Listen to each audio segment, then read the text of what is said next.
नमस्कार, मैं राम कुमार शर्मा, एडवोकेट मेरठ से। अगर आप ये सोचते हैं कि आप जो हैं बहुत बड़े धनवान हैं, सेठ हैं, बड़े बिजनेसमैन हैं, बड़े उद्योगपति हैं, बड़े अधिकारी हैं, लॉर्डशिप हैं, वकील हैं, डॉक्टर हैं, तो आप मारे नहीं जाओगे, आपका कोविड कुछ नहीं बिगाड़ने वाला, तो इस गलत फहमी मत रहिएगा, सबका इलाज होने वाला है। अब तो यही कि जो बच गया सो बच गया, जो मर गया वो गया, उसके लिए कोई रोने वाला नहीं। किसको दोष दोगे? सत्ता को तो दोष इसलिए नहीं दे सकते, आपकी सत्ता तो चुनी आपने, इस महामानव को चुना आपने। अभी भी भाजपा के बड़े बड़े नेता बोलते हैं महामानव कितना चिंतित है, दाढ़ी वाड़ी बढ़ा दी है आजकल। ये महामानव विभिन्न विभिन्न रूपों में आता है ना।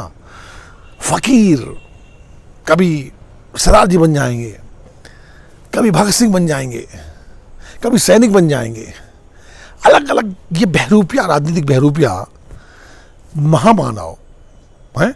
भगवानों के भगवान, जेपी नड्डा जी ने कहा था भगवानों के भगवान। देखो क्या हाल करा। अब ये शायद यमराज की भूमिका में तो नहीं आ गए, लगता तो ऐसा ही है।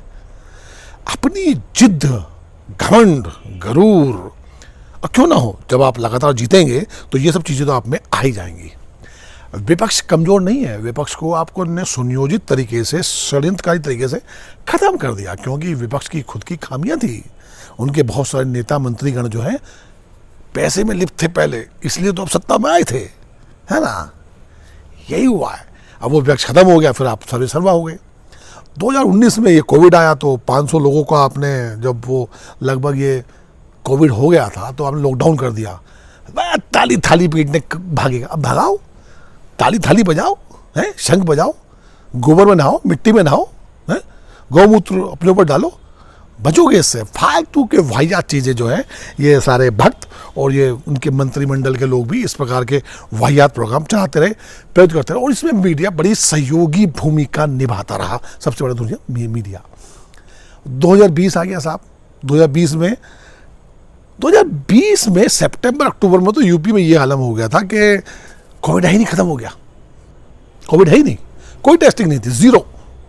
क्योंकि टेस्टिंग कर ही नहीं रहे थे, तैयारी कोई थी नहीं, क्योंकि आपका सारा ध्यान था सत्ता प्राप्त करने में, पंचायत इलेक्शन कराने में, और केंद्र सरकार का ध्यान था कि और राज्यों को कैसे लूटा जाए, उसकी सत्ता कैसे लूटी जाए।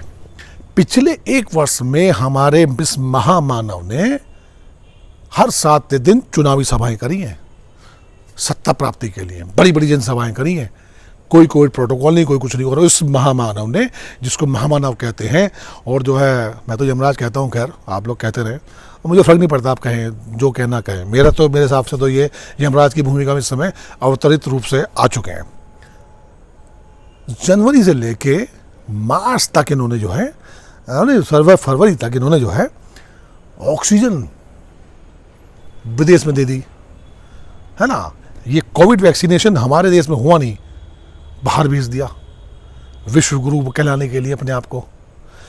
ये मानव के जो है कृत्य रहे, कृत्य। तो इसको महामानव कहोगे, महामानव कहोगे उसको, है? अरे यार, आप जिंदा रहोगे तभी तो किसी पार्टी के पक्ष और विपक्ष में रहोगे। अब तो जद्दोजहद जिंदा रहने की है भाई। अब किसी महामानव की या राहुल गांधी की या मोदी की छोड़ दो, अपने आप को बचाओ, बचा सकते हो तो तभी बचोगे जब अपने आसपास के लोगों को भी बचाओगे, अवेयर करोगे।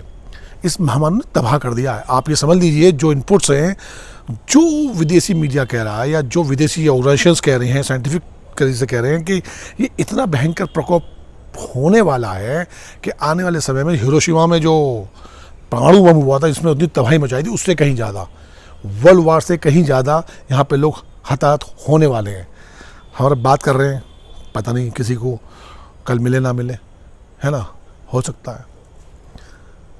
क्योंकि यार बहुत 4-5 दिन से लगातार कैजुअलिटीज़ की सूचनाएं प्राप्त हो रही हैं भाई, लगातार सूचनाएं प्राप्त हो रही हैं। क्या कर सकते हैं, आज बात कर रहे हैं, कल को वो खत्म, पता चला। आपने कोई तैयारी नहीं करी। देखिए, सरकारी हॉस्पिटल्स ने तो कभी भी तैयारी करी नहीं है, वो तो काम ही नहीं करने के आदि थे, कभी आपने उनको बुलाया नहीं है, क्योंकि वहाँ पे कुछ भी उपकरण या फैसिलिटीज़ इस प्रकार की है भी नहीं। जहाँ है वो सीमित है। प्राइवेट जो हॉस्पिटल्स हैं वो तो कमाई के अड्डे बने हुए हैं, हालांकि उनकी महत्वपूर्ण भूमिका इस समय चल रही है, लेकिन कोई ये कहने वाला नहीं है इनसे कि ये क्यों कर रहे हो ऐसा। ऑक्सीजन तो वहाँ भी ख़त्म होगी भाई। अब होता क्या है, हम तो गए पेशेंट को लेकर हॉस्पिटल में एडमिट करने के लिए, क्योंकि ऑक्सीजन उसको मिल जाएगी, वो सिर्फ ऑक्सीजन तक रहता है, ऑक्सीजन की वहाँ पे सप्लाई है नहीं। वेंटिलेटर हॉस्पिटल्स में है नहीं, वेंटिलेटर में ज़्यादा ऑक्सीजन चाहिए। तो आप अपनी जो बीमार व्यक्ति है हमारा, जो अपना है, उसको आप हॉस्पिटलाइज करिए। हॉस्पिटल में कोई जब मेडिसिन वगैरह कुछ खास है ही नहीं तो क्या का ट्रीटमेंट, वहाँ तो मरने के लिए आप यहाँ ना मरता, हॉस्पिटल जाके मरेगा। जिसकी खुद की फाइटिंग स्पिरिट है या क्षमता है फाइट करने की, वही बच रहा है, बाकी सब तो मर ही रहे हैं साहब, मर रहे हैं।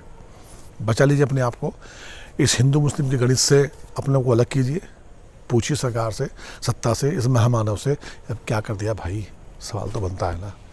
बचाइए अपने को, अपने परिवार को, अपने लोगों को, जितनी मदद हो सके कीजिए, सुरक्षित रहिए। आप रहेंगे तो ही कुछ कर पाएंगे। नमस्कार।